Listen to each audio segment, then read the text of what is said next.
It's a real treasure when you find a version you like of a game you used to loathe. Yes, because your dear Araknie has found the PC Engine version of the Tower of Druaga. Finally, something to love about this game? The entire playthrough is a bit too basic for my tastes, but it does a good job of being the progenitor of Zelda and Ys, among others. The story mixes up a bunch of elements from ancient Middle Eastern mythology. Think about Sumer and Babylon legends. Basically, Ki got abducted and Gilgamesh, that's you, has to free her, because you have to marry if you want to keep the balance of the world. Welp, that's reason enough. Also, you gotta stop Druaga before he uses a blue crystal rod. Apparently, it can enslave humanity. It's already been used to get a good amount of people creating the Tower of Babel, and then half rip it apart to summon Druaga himself. That's not a good sign. Good job, guys. You've been risking it all just to die. So it's up to Gil to climb the remaining 60 floors of the tower and fuck that asshole up. And here's where we end the complicated explanations. The rest of the game is really basic and simple, and that's why I dislike the original. Here they managed to spruce it up into something a bit more interesting. Every floor has 2 objectives. One mandatory treasure to finish the game, and the other is something really extra for you to figure out to make your life easier, or maybe just something you'll never understand. And while the run button just pauses the game, this makes use of the select puncher to give you a menu, apparently completely revamped from any kind of port they ever did. You get equipment and you can cycle through them with the D-pad. A few of them will be required for certain objectives, so it's important that you learn how to do that. Same for the item list. You can scroll through them very easily. Then you select them with button 1 back out in the menu and use button 2 to use them in the tower. Very quick, very easy, much more usable than any other version of the game. Plus you get to have stats now, to actually give you a fighting chance. At least on easy and normal difficulty. If you select hard and expert, it's gonna be more similar to the original arcade game. I suggest that for people that like to get a password every 10 floors or none at all and wanna try making it in a single run. You need to know it in and out for that for sure. So you press select again from the equipment screen and you get to see what your stat point situation is.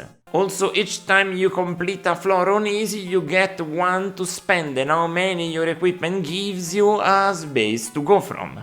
Because new equipment might not be as good as something old you found previously. This gives you the opportunity to check if you've got something better or worse. And on normal you need to collect them, but after a certain floor they don't spawn anymore. After that, I don't know the structure of the game. Hard seemed harkening back to a sort of the worst kind of NES era difficulty, and I'm over that. You only get infinite lives in the first 2 difficulties, so those passwords become fundamental for progress. Above them, talking about the floors, you'll get Ishtar to tell you a hint about what you need to do in each of them before you enter them. And they will have incredible range, but I will be skipping those scenes so not to spoil what happens. I will tell you that there are around 100 different objectives, but she will tell you only about 57 in the 60 floors you'll encounter. Make of that what you will. Also, if the combat you're seeing reminds you of something, yep, this is what Falcom used as basis for ease.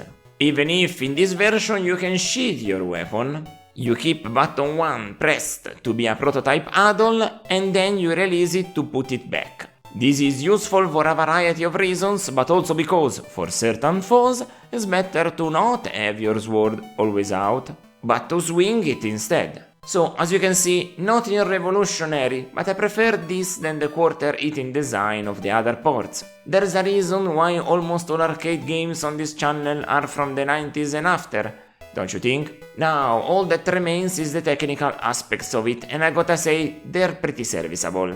Art style-wise, it is very repetitive. The floor will look all about the same, aside from a few story-related interactions. They, at least, introduce enemies very often, and until the end. That's something that will trip you up every time.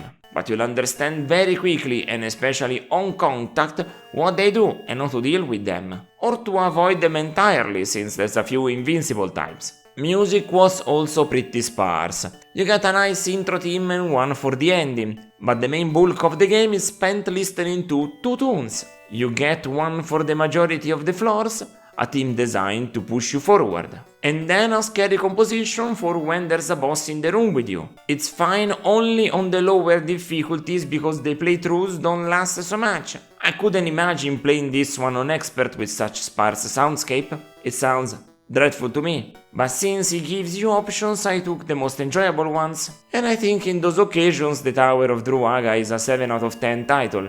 Not certainly something I will replay, but the PC Engine edition was at least good. Glad I finally got to enjoy this historical game.